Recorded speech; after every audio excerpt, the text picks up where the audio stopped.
자, 이번 시간은 고등부 과정 첫 시간인데 강의를 시작하기 앞서서 선생님이 이 강의 동영상을 만든 목적을 간략하게 좀 설명을 하려고 해요.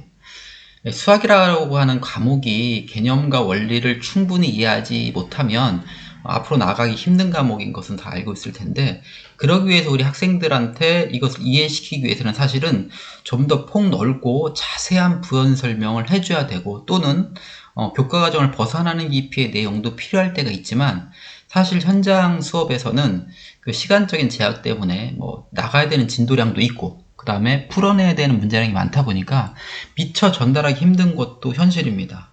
그래서 앞으로 이런 그 온라인 영상을 통해서 지속적으로 영상들을 만들어서 올려줄 테니까 여러분들은 이것을 그냥 편안하게 일종의 그 시리즈 드라마라 생각하고서 반복적으로 올라오는 대로 영상을 시청하다 보면 반드시 뭔가 얻어가는 것이 있을 거라고 확신을 합니다.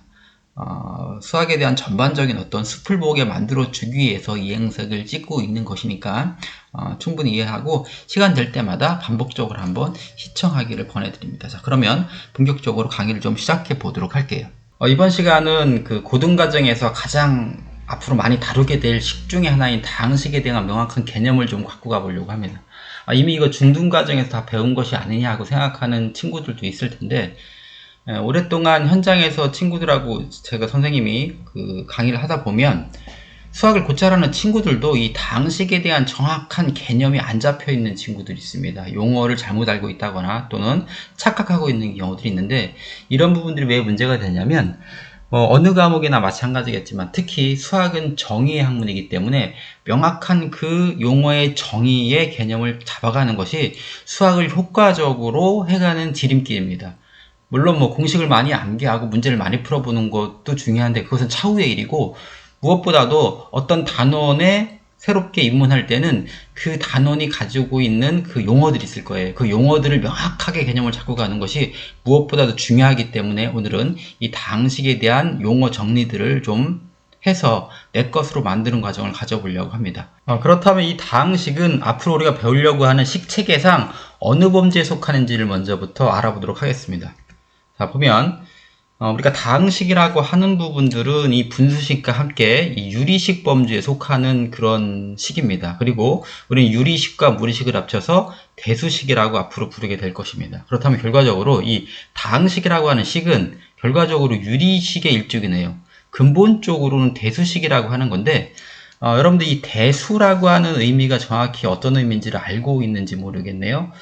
우리가 이제 과학 같은 경우도 우리가 그 학문 분야를 좀 세분화하잖아요. 물리나 지구과학, 생명과학, 화학 이렇게 이제 분리하는 것처럼 수학도 세 분야의 분야들이 있습니다. 여러분들은 신경을 안 썼겠지만 과학 같은 경우는 별도 과목으로 배우지만 수학은 여러분들이 배우는 교과 과정에 이러한 세부적인 분야들이 녹아 들어가 있는데, 여러분들이 배우는 교과 과정을 좀 세부적으로 한번 나눠본다면 제가 보기에는 이렇게 한 4가지 영역 정도가 되지 않을까 생각을 하는데, 그 중에 한 분야가 대수학 영역이고요. 그리고 기하학, 통계학, 해석학 이렇게 4가지 영역 정도가 되지 않을까 생각을 하는데, 여러분들 기하학 하면 이제 도형을 다룬다는 것은 누구나 다 알고 있죠. 그리고 통계학 같은 경우는 여러분들 확률이나 아니면 표준 편차 이런 거 따지는 거 있잖아요. 그런 것들이 통계학인 거고, 해석학은 좀 여러분들이 뭘까 생각할 수 있는데, 쉽게 여러분들 교과 과정에서는 함수를 다룬다고 보시면 됩니다. 앞으로 끊임없이 여러분들은 고등 과정에서 미적분학 같은 걸 다룰 텐데 다 해석학 영역에 속한다고 보시면 되고, 대신에 이 대수학이라고 하는 이 대수라는 말이 도대체 무슨 뜻인지를 한번 생각해 볼 필요가 있어요. 이게 대수학, 이게 잘못 알고 있는 친구들이 있는데 큰 수를 다루는 학문인가 그런 뜻이 아니고, 이 대수라고 하는 말은 바로 저 대자가 대신할 대자예요. 대신할 대자. 그러니까 대신한다는 것은 뭔가를 대신한다는 거죠. 뭐를 대신하겠어요? 수를 대신한다는 겁니다. 수를. 그러면 무엇이 수를 대신한다는 뜻이냐? 바로 문자가 수를 대신한다는 그런 뜻입니다. 수학에서 문자를 사용한 시기는 아주 고대 시대부터이긴 하지만 대수적으로, 즉 수를 대신해서 문자를 사용했던 시기는 16세기 프랑스 수학자 비에트에 의해서 시도되었는데요. 그래서 대수학의 문을 연 수학자는 비에트가 아닐까라는 생각을 하게 되는데요. 다항식에 대한 용어를 잠깐 전체적으로 한번 살펴보면 그 용어 안에도 다 여러분들 보는 것처럼 문자가 들어가 있습니다. 여기 문자, 여기도 문자, 문자. 용어 안에 다시 문자가 들어가 있잖아요. 이렇게 문자라는 용어들이 들어가 있기 때문에 이 문자를 이제 사용하게 될 텐데, 여러분들은 문자를 수학에 처음 접하게 됐을 때는 언제인가요? 초등학교 때는 아닌 것 같고, 보통 우리가 이제 초등학교 같은 경우는 이렇게 네모를 사용하잖아요. 이렇게 네모. 그것이 중등부에 오면서 이렇게 문자로 변해져 있었죠. 그러다 보니까 우리가 이 문자라고 하는 것은 다시 말하면 바로 수가 사는 방 정도로 이해하면 될 것 같습니다. 즉, 문자를 보는 순간, 이 안에는 어떤 수가 살고 있구나로 딱 파악하는 것이 아마 가장 정확하게 문자를 이해하는 방식일 텐데, 그런데 여기 이제 문제가 있습니다. 우리가 문자를 사용하는 데는 크게 이 문자를 두 가지 용도로 쓴다는 거예요. 어떤 문자는 상수 문자로 사용을 하고, 어떤 문자는 변수 문자로 사용한다는 거예요. 그러니까 상수 문자라는 것은 보통 이제 기지수라고 하죠. 기지수. 이 기지수라고 하는 말은 이미 알고 있는 수라는 거예요. 그 수가 뭔지 아는 거 대신에 쓰는 문자가 있고, 대신에 이 미지수, 여러분들이 앞으로 이제 계속적으로 이 미지수를 찾게 될 텐데, 미지수라는 것은 아직 모르는 수잖아요. 이 모르는 수를 우리는 앞으로 이제 변수 문자, 모르니까 안에가 어떤 것이 들어갈지 모르니까 변화하는 변수를 쓰게 될 텐데, 그런 변수 문자를 주로 이제 우리가 다루게 될 텐데요. 보통 상수 문자는 여러분들 ABC 순서로 보통 많이 쓰고요. 변수 문자는 XYZ를 쓰는데 꼭 이 규칙을 따라가야 되는 건 아니에요. 이 규칙으로 맨 처음에 쓰는 사람은 데카르트라는 수학자인데, 꼭 변수를 XYZ를 써야 되느냐? 아니죠. 어떤 상황에서는 내가 변수를 ABC를 쓸 수도 있습니다. 자, 한번 선생님 예를 하나 들어볼게요. 자, 여기 AX제곱 플러스 BX 플러스 C는 0이라고 하는 등식을 하나 딱 보여주고, 제가 학생들한테 이게 뭐냐고 물어보면 열의 9은 2차 방정식이래요. 정말 이게 2차 방정식일까요? 그렇지 않다는 겁니다. 자, 보세요. 지금 이 상태로는 이것이 방정식인지 아닌지 알 수가 없어요. 이건 그냥 선생님이 생각하기에는 그 등식일 뿐이에요. 등식. 여기에 지금 모르는, 즉 문자가 몇 개 사용됐냐면 A, B, C, 그 다음에 X까지 모두 4개의 문자가 사용됐는데, 이것이 여러분들이 알고 있는 2차 방정식이 되기 위해서는 옆에 조건이 붙어 있어야 됩니다. 아마 방정식, 2차 방정식을 다루는 중학교 교재든 아니면 고등학교 교재든 한번 여러분들 찾아보세요. 반드시 요 옆에 단서가 붙어 있을 겁니다. 즉, 이것이 X에 대한 2차 방정식이 되기 위해서는 X를 제외한 여기 있는 A, B, C라고 하는 문자를 앞으로 상수 취급해 주겠다는 겁니다. 그리고 특히 요 A라고 하는 상수는 0이면 안 된대요. 여기 A가 0이 돼 버리면은 2차식이 사라져 버리잖아요. 그러면 이것을 2차 방정식을 할 수 없잖아요. 따라서 요 단서가 붙었을 때만 요 등식이 X에 대한 2차 방정식이 된다는 겁니다. 즉, 우리가 앞으로 어떤 문자를 사용할 때 이 문자를 상수 문자로 쓸 건지 변수 문자를 쓸 건지는 그 문자를 사용한 사람이 어떻게 해야 된다? 알려준다는 거예요. 만약에 안 알려줬다 그러면 그 문자는 여러분들 뭐로 취급하면 된다? 변수 문자로 취급을 해야 된다. 즉, 이것이 상수인지를 반드시 알려주게 돼 있다 그럽니다. 하지만 예외적인 부분도 있어요.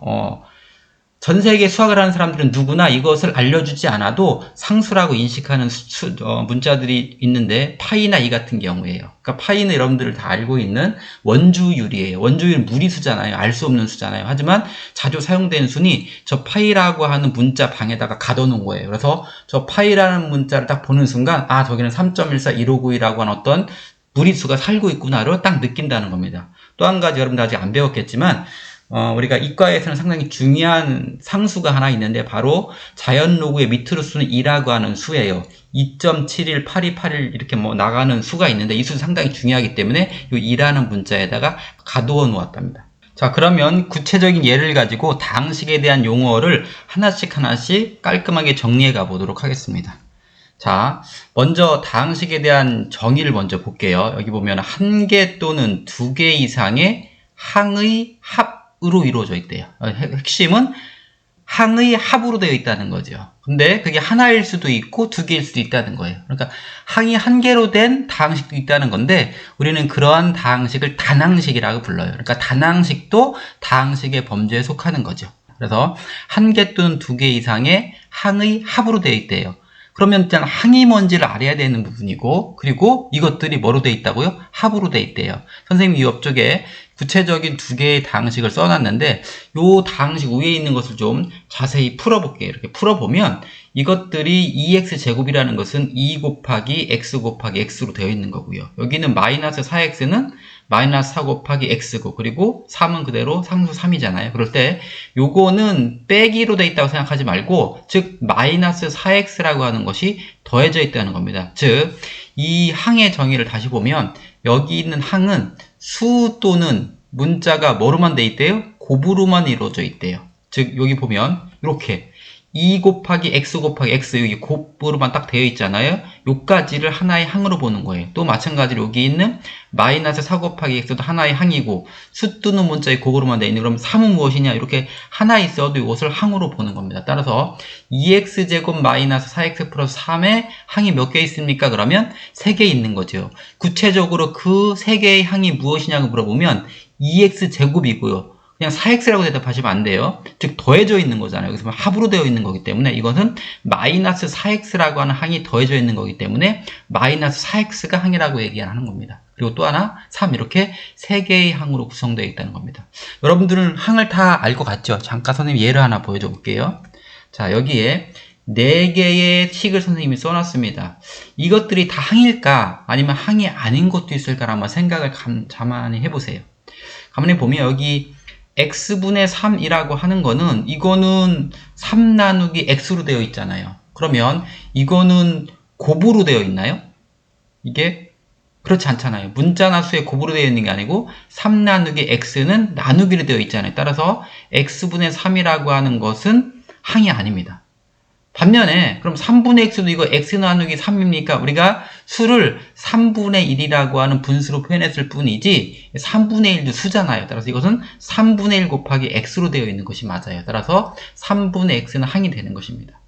루트 3은요.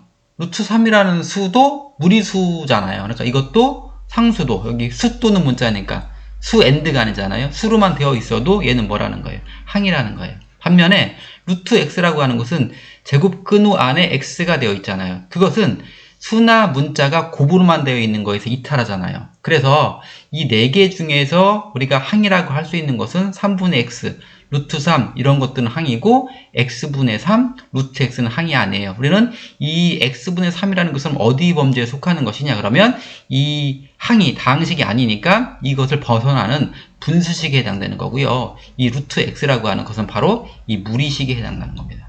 그래서 명확히 내가 이미 알고 있다고 생각하지만 착각하는 경우도 있는 부분들이 그 정의들이 명확치 않으면 착각의 요소가 있을 수 있습니다. 그리고 여기서 특히 이렇게 문자가 포함되지 않는 항 있잖아요. 특정한 문자를 포함하지 않는 항을 우리는 뭐라고 한다고요? 상수항이라고 합니다. 그러니까 여기서는 이것이 상수항입니다. 그럴 때 이 상수항의 의미가 수로만 되어 있는 것이 아니에요. 다시 한번 설명하면 특정한 문자를 포함하지 않는 거예요. 여기서의 특정한 문자는 뭐라고?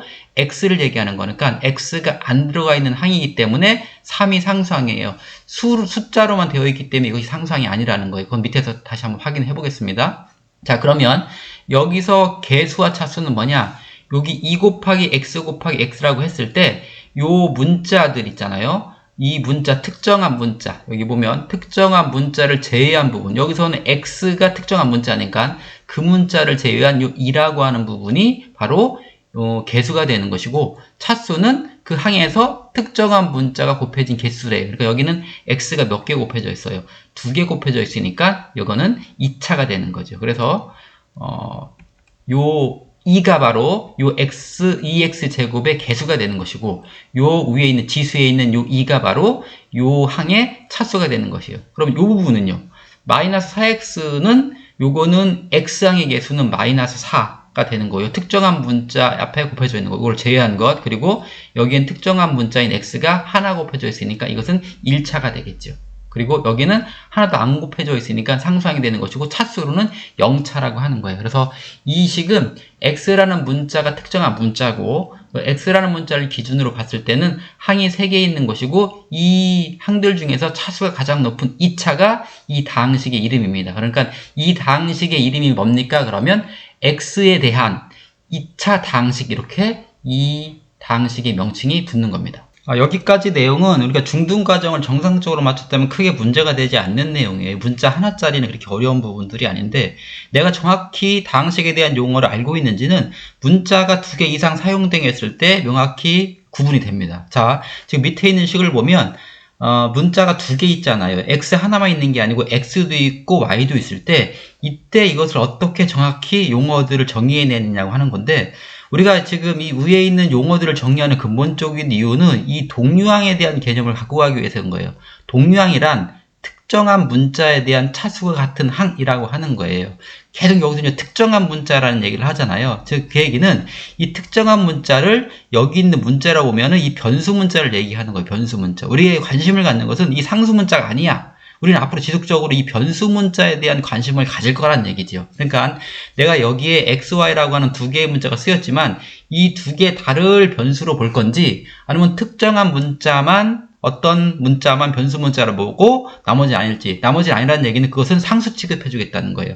지금 여기에는 x, y를 다 변수로 본다면 여기는 지금 모두 6개의 항이 있어요. 여기 하나, 둘, 셋, 넷, 다 6개의 항이 있지만 내가 어떤 특정한 문자에 국한돼 버리면 이 항이 6개가 아닐 수도 있다는 겁니다. 즉 내가 여기서 두 개의 x, y 중에 x라는 문자만 특정한 문자로 칭한다. 즉 x를 변수로 보고 나머지는 상수 취급해 준다면 얘기가 달라져요. 지금 여기 있는 6개의 항에는 x, y가 다 변수라고 봤을 때는 이 동류항이라고 하는 개념이 있을 수가 없어요. 특정한 문자는 차수 같은 건데 여기는 x는 3차고 여기는 x에 대한 1차, y에 대한 2차니까 같지 않잖아요.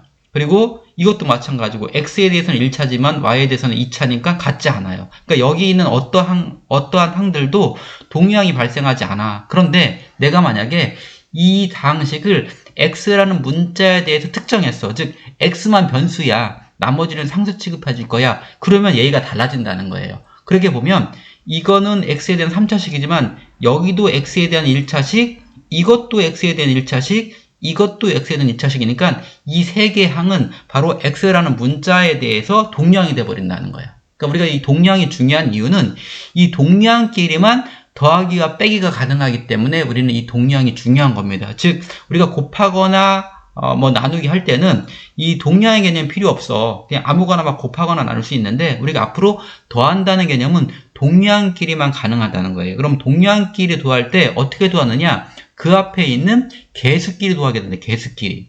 그 얘기는 즉 아까 개수가 뭐라고 그랬어요?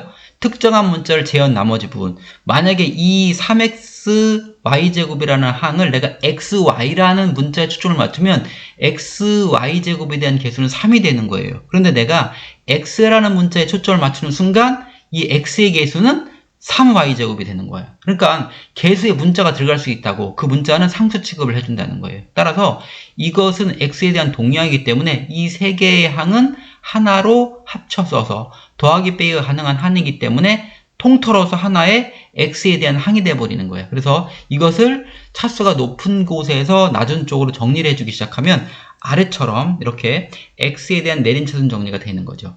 x에 대한 3차는 2x 세제곱이 있고 그리고 이 세 개의 항은 x라는 문자에 대한 동류항이기 때문에 덧셈과 뺄셈이 가능한 항이 돼서 하나의 항이 돼버려. 그래서 x 앞에 있는 개수끼리 연산을 해주게 된단 말이에요. 그리고 나머지 마이너스 2 플러스 5는 x항이 안 들어있으니까 통째로 하나의 항이 되죠. 그러니까 이것을 내가 x라는 문자에 대해서 판단하면 3개의 항밖에 안 남는 것. 2x 세제곱이라는 x에 대한 3차항이 하나 있는 것이고 3y제곱 마이너스 4y 플러스 3x라고 하는 x의 1차항이 하나 있는 거예요. 여러분 이 x의 개수가 뭡니까? 그러면 3y제곱 마이너스 4y 플러스 3까지가 개수가 된다는 거죠. 그리고 이 x에 대한 방식의 상수항이 뭡니까? 그러면 숫자만 얘기하는 거 아니고 x가 들어있지 않은 마이너스 y 플러스 5인 이 항 자체가 뭐가 된다고? 상수항이 된다고. 그러니까 여러분들의 중학교에서 알고 있는 것처럼 그냥 숫자는 상수항 이렇게 생각하면 안 된다고. 상수항에는 문자가 포함될 수 있어. 그 문자는 뭐도 이 상수 취급해주는 상수 문자까지 포함되고 역시 개수에도 문자가 들어갈 수 있기 때문에 이렇게 문자가 여러 개 쓰였을 때 명확히 내가 그 개념을 갖고 가지 않으면 무엇이 개수고 무엇이 상수항이고 이런 개념들이 헷갈릴 수가 있다는 거예요. 여러분들이 더하기 빼기는 같은 차수끼리 한다고 그러잖아요. 같은 특정한 문자에 대해서 차수가 같은 항을 동류항이라고 하는데 이 뜻은 무엇이냐면 이렇게 한번 생각을 해보세요. 선생님 예를 하나 들어볼게요. 여기다 여러분들 그 2m가 있어요. 2m. 그럼 이건 길이잖아. 2m에다가 3m를 더할 수 있나? 더할 수 있지. 그럼 우리가 이 m라고 하는 것을 문자로 보면 이 앞에 있는 개수 2 더하기 3 미터 해가지고서 이게 뭐야 5m라고 하는 연산이 되지만 내가 2m 더하기 3제곱미터는 할 수 있냐고. 그럼 이거는 길이의 단위고 이건 넓이의 단위라고.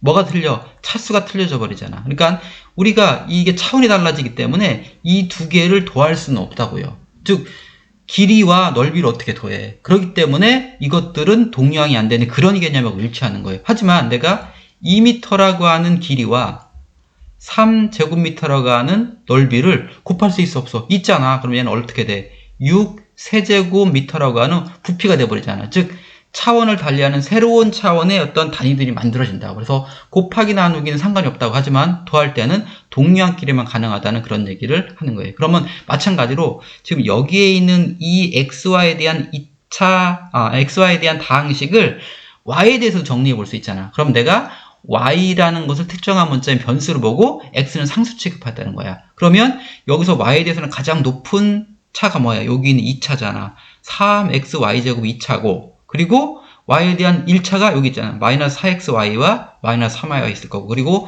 2x세제곱 3x5는 y가 없으니까 상수한 취급해주면 이것도 y라는 문자에 대해 초점을 맞춰서 차수가 높은 곳에서 낮은 쪽으로 우리가 내림차순 정리를 아래처럼 할 수 있겠지. 그러면 이것은 y에 대해서 y제곱의 개수가 뭡니까? 그러면 3x가 개수가 되는 거고 y의 1차항의 개수가 뭡니까? 그러면 마이너스 4x 마이너스 1이 개수가 되는 것이고 요 위에 있는 다항식을 y라는 문자에 대해 초점을 맞췄을 때 상수항이 뭡니까? 그러면 이만큼을 얘기해 줘야 된다는 거예요. 그래서 우리가 앞으로 다항식을 연산하게 될 텐데 연산을 할 때 무조건 막 하는 것이 아니고 이 물어보는 그 문제 출제자가 어떤 문자를 변수로 보고서 초점을 맞춰가지고서 이것을 다루려고 하는가의 개념을 가져야 그것의 개수가 무엇인지 차수가 무엇인지 이런 것들을 명확해질 겁니다. 또 하나 여기에 이제 용어에는 안 나오지만 보통 우리가 이제 원이란 말을 쓰게 돼 원.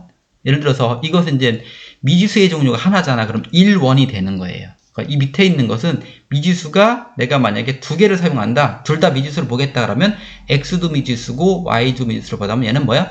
2원이 되는 거지. 그러니까 이 다항식의 명칭은 내가 어떻게 초점을 맞추는가에 따라 다 달라져. 예를 들면 선생님이 얘를 x라는 문자에 대해서 이름을 붙여보세요. 그러면 이렇게 내림차순 됐으니까 최고차항이 3차잖아. 그러니까 얘는 뭐가 되는 거냐면 x에 대한 3차 다항식이 되는 거지.